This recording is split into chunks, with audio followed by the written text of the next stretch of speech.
जय मसीह की प्रिय भाई और बहनों, स्वागत करता हूं आप सभी का यीशु मसीह के पवित्र नाम में।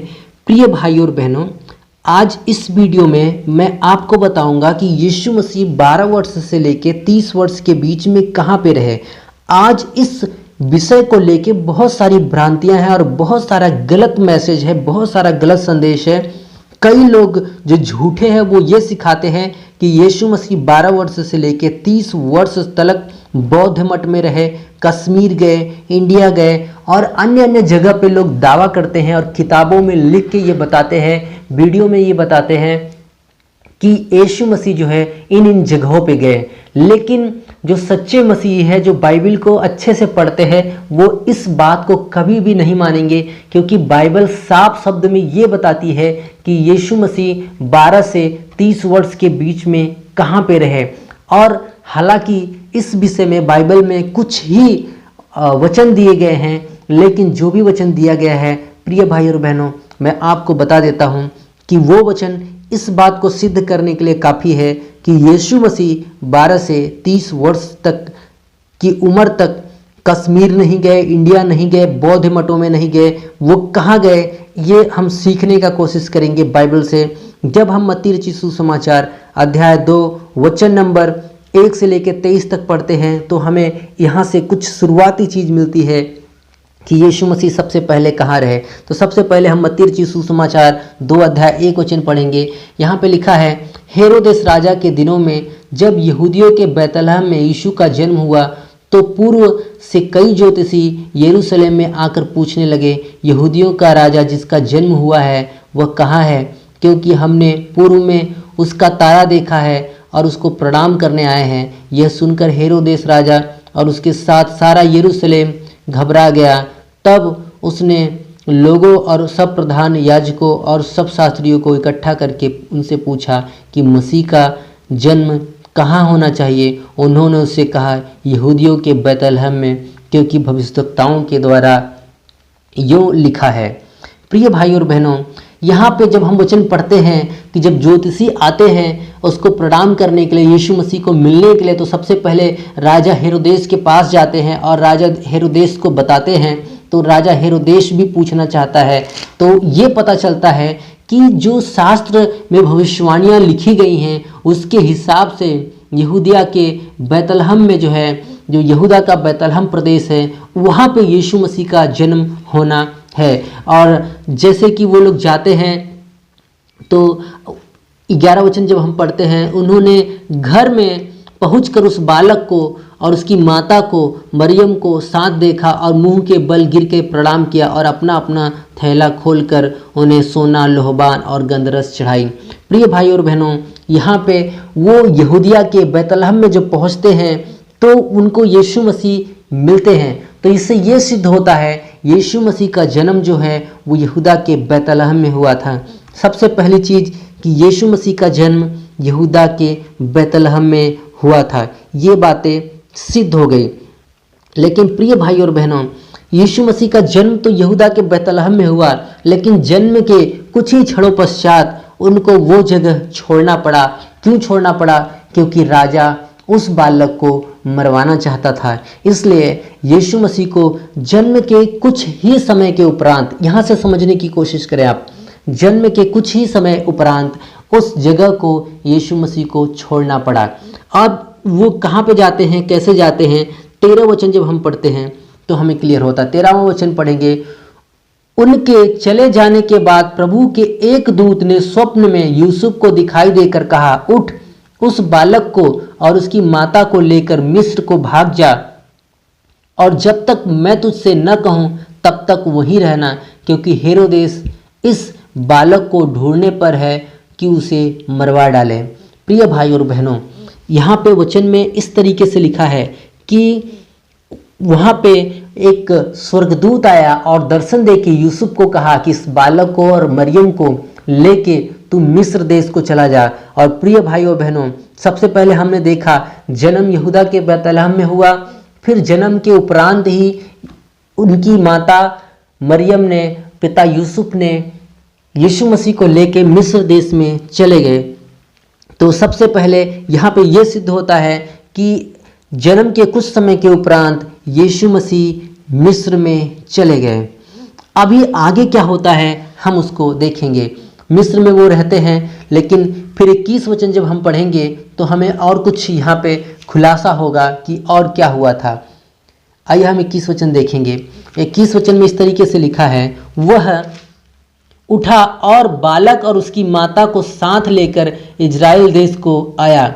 बाद में फिर से जब वो राजा मर जाता है और फिर से वो इजराइल देश में आते हैं, परंतु यह सुनकर कि अरखिलाउस अपने पिता हेरोदेस की जगह यहूदिया पर राज्य कर रहा है, वहां जाने से डरा और स्वप्न में परमेश्वर की चेतावनी पाकर गलील प्रदेश में चला गया और नासरत नामक नगर में जा बसा, ताकि वह वचन पूरा हो कि वो भविष्यद्वक्ताओं के द्वारा कहा गया था, वह नासरी कहलाएगा।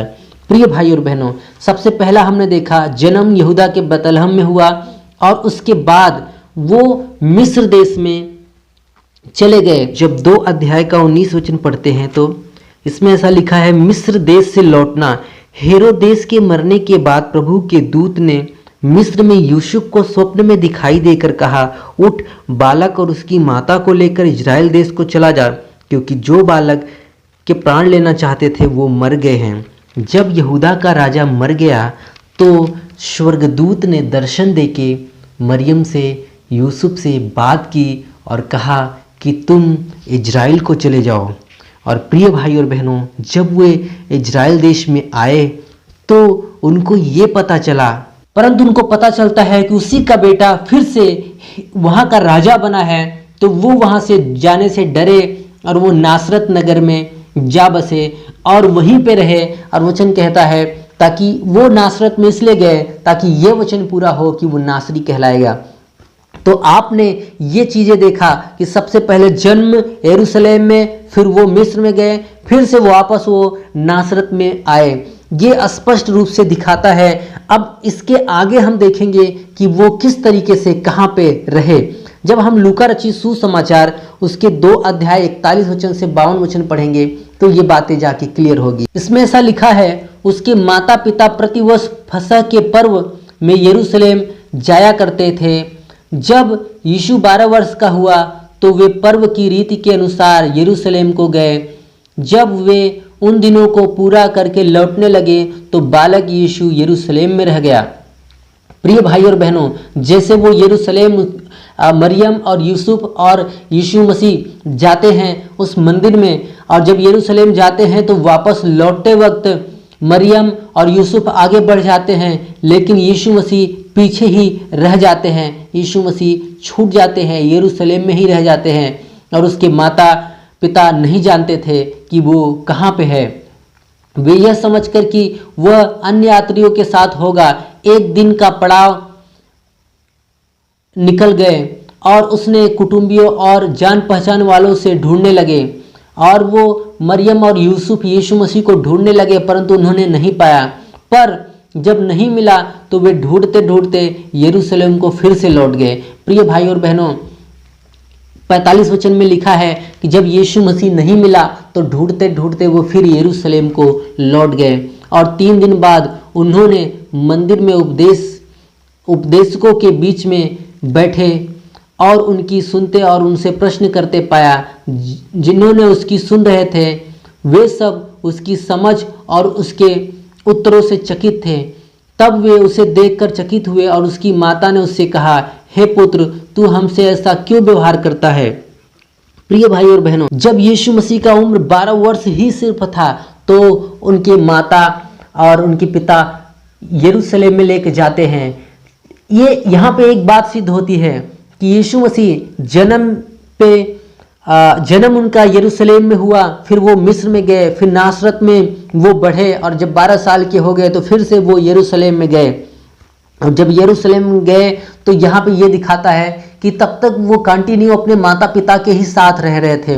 वो ना कि कश्मीर गए, ना इंडिया में गए, ना ही अन्य देशों में गए, ना ही बौद्ध मठ में गए। लेकिन सवाल ये उठता है कि 12 से लेके 30 की उम्र तक बाइबल में उनके बारे में कुछ नहीं लिखा गया है। लेकिन मैं आज आपको दिखाऊंगा कि किस तरीके से इस आगे की उम्र में भी यीशु मसीह अपने परिवार के ही साथ रहे, न कि वो अन्य जगह पे गए। तो आइए हम फिर से ये वचन देखेंगे, 49 वचन को देखने की कोशिश करेंगे एक बार फिर से। 49 वचन में लिखा है, उसने उनसे कहा, तुम हमें क्यों ढूंढ रहे हो? क्या नहीं जानते कि मुझे अपने पिता के भवन में होना अवश्य है? परंतु जो बात उसने उनसे कही थी उसने नहीं समझे। यीशु मसीह ने, जब यीशु मसीह के माता और पिता ने उनसे पूछा कि तुम मेरे साथ ऐसा क्यों कर रहे हो, तुम क्यों रुक गए, तो यीशु मसीह ने एक ही जवाब दिया कि क्या तुम नहीं जानते कि मुझे मेरे पिता के घर में रहना अवश्य है। ये बात ये सिखाती है कि यीशु मसीह को अपने पिता के घर में रहना था, न कि अन्य देशों में जाना था। लेकिन और भी वचन हैं जो हमें ये पूरी तरह से स्पष्ट करते हैं कि यीशु मसीह अन्य देशों में नहीं गए। हम लूका रचित सुसमाचार अध्याय 4 वचन नंबर 16 पढ़ेंगे। यहाँ पे लिखा है, फिर वह नासरत में आया जहाँ पाला पोसा गया था, और अपनी रीत के अनुसार सप्ताह के दिन आराधनालय में जाकर पढ़ने के लिए खड़ा हुआ। प्रिय भाई और बहनों, यहाँ पे लिखा है कि वो नासरत में आया। कहने का मतलब अब ये आगे की उम्र में वो नासरत में आया, और नासरत में जब आया तो अपनी रीति के अनुसार आराधनालय में जाकर वो पढ़ने लगा। तो कहने का मतलब जब इस वचन को पढ़ते हैं तो हमें ये पता चलता है कि यीशु मसीह नासरत में ही है, और आराधनालय में रीति के अनुसार, उनकी एक रीति है कि यानी वो कंटिन्यूसली आराधनालय में जाते हैं और वचन को पढ़ते हैं। और जब 22 वचन पढ़ते हैं इसी का, तो हमें पता चलता है सब ने उसे सराहा, और जो अनुग्रह और बातें उसके मुंह से निकली थी उससे अचंभित हुए और कहने लगे, क्या ये यूसुफ का पुत्र नहीं है? ये एक बहुत बड़ा प्रमाण है 22 वचन कि लोग देख के कह रहे हैं, क्या ये यूसुफ का पुत्र नहीं है? प्रिय भाई और बहनों, जब यीशु मसीह विदेश चले जाते, बौद्ध मठों में चले जाते, तो वो उनकी रीति क्या होती? उनकी रीति जो है बौद्धिस्ट होती, लेकिन उनकी रीति क्या है? वो मंदिर में जाते थे, वो उपदेश करते थे, वो वचन पढ़ते थे, और वचन में लिखा गया है कि सब लोग उसको पहचानते भी थे कि ये जो है यूसुफ का पुत्र नहीं है। सब लोग पहचान रहे हैं, कोई इग्नोर नहीं कर रहा है कि यूसुफ का पुत्र नहीं है, ये सब लोग उसको पहचान रहे हैं। और एक वचन मैं आपको दिखाऊंगा जिससे पूरी तरीके से स्पष्ट होगा कि यीशु मसीह इजराइल में ही रहे, यीशु मसीह जो है नासरत में रहे। अब हम देखेंगे मत्ती रचित सुसमाचार अध्याय 13 वचन नंबर 54 से 56 तक। यहाँ पे लिखा है 54 वचन में, और अपने नगर में आकर आराधनालय में उन्हें ऐसा उपदेश देने लगा कि वे चकित होकर कहने लगे, इसको ये ज्ञान और सामर्थ्य के काम कहाँ से मिले? क्या यह बड़ई का बेटा नहीं? और क्या उसकी माता का नाम मरियम और उसके भाइयों के नाम याकूब और यूसुफ और समौन यहूदा तो नहीं? प्रिय भाई और बहनों, 56 वचन पढ़ेंगे, और क्या उसकी सब बहन हमारे बीच में नहीं रहती? फिर इसको यह सब कहाँ से मिला? प्रिय भाई और बहनों, ये चीजें जो यीशु मसीह ज्ञान की बातें, उपदेश की बातें कर रहे थे, तो लोग सुन के चकित हो जाते थे और कहते थे, ये बातें, ये सामर्थ्य की ज्ञान, ये बुद्धि यीशु मसीह को कहाँ से मिला? तो लोग ये भी कहते थे, ये तो हमारे ही बीच में रह रहा है, इसकी बहनें हमारे बीच में रह रही हैं, सब लोग हमारे बीच में रह रहे हैं, तो ये बातें इसको कहाँ से मिली? तो प्रिय भाई और बहनों, इससे ये सिद्ध हो जाता है कि यीशु मसीह कश्मीर नहीं गए, यीशु मसीह बौद्ध मठों में नहीं गए, बल्कि यीशु मसीह अपने माता मरियम और अपने पिता यूसुफ के साथ में रहे, अपने भाइयों के साथ में रहे, अपने बहनों के साथ में रहे, इजराइल में ही रहे, वो यरूशलेम में ही रहे, वो कहीं नहीं गए। तो प्रिय भाई और बहनों, मैं आपको बता देना चाहता हूँ, आप झूठे शिक्षकों से सावधान रहें, आप झूठी शिक्षाओं से सावधान रहें, और उनका प्रचार बिल्कुल ना सुने जो कहते हैं कि यीशु मसीह बौद्ध मठ में गए, जो कहते हैं यीशु मसीह इंडिया आए, जो कहते हैं यीशु मसीह कश्मीर आए, अन्य अन्य जगहों पे गए। ये पूरी तरीके से झूठ है, ये पूरी तरीके से गलत है। हालांकि बाइबल में यीशु मसीह के जीवन 12 से 30 वर्ष के बीच में वचन कम लिखे गए हैं, लेकिन जो भी वचन है वो स्पष्ट रूप से बताता है कि यीशु मसीह अपने परिवारों के साथ में रहे, यीशु मसीह अपने माता मरियम और पिता यूसुफ के साथ रहे, अपने भाई और बहनों के साथ में रहे। मुझे उम्मीद है आपको इसका जवाब मिल गया होगा। प्रिय भाइयों बहनों, ऐसे बहुत सारे लोग हैं जो इस भ्रम में हैं कि यीशु मसीह कहाँ रहे। तो मैं आपसे एक विनती करता हूँ, आप इस वीडियो को अपने दोस्तों के साथ फेसबुक पे, व्हाट्सएप ग्रुप में, व्हाट्सएप पे मैसेज करके लोगों को भेजें, ताकि लोगों को मालूम पड़े कि यीशु मसीह इन 12 से 30 वर्ष के बीच में कहाँ रहे, किसके साथ रहे। प्रिय भाई और बहनों, मैं आपका बहुत बहुत धन्यवाद करता हूँ। मैं इस तरीके के बहुत सारे सवाल हैं जिनके जवाब गुप्त हैं, मैं उसको देने की कोशिश करते रहता हूँ। तो आप मेरे चैनल को सब्सक्राइब कर लें, वीडियो को लाइक कर लें।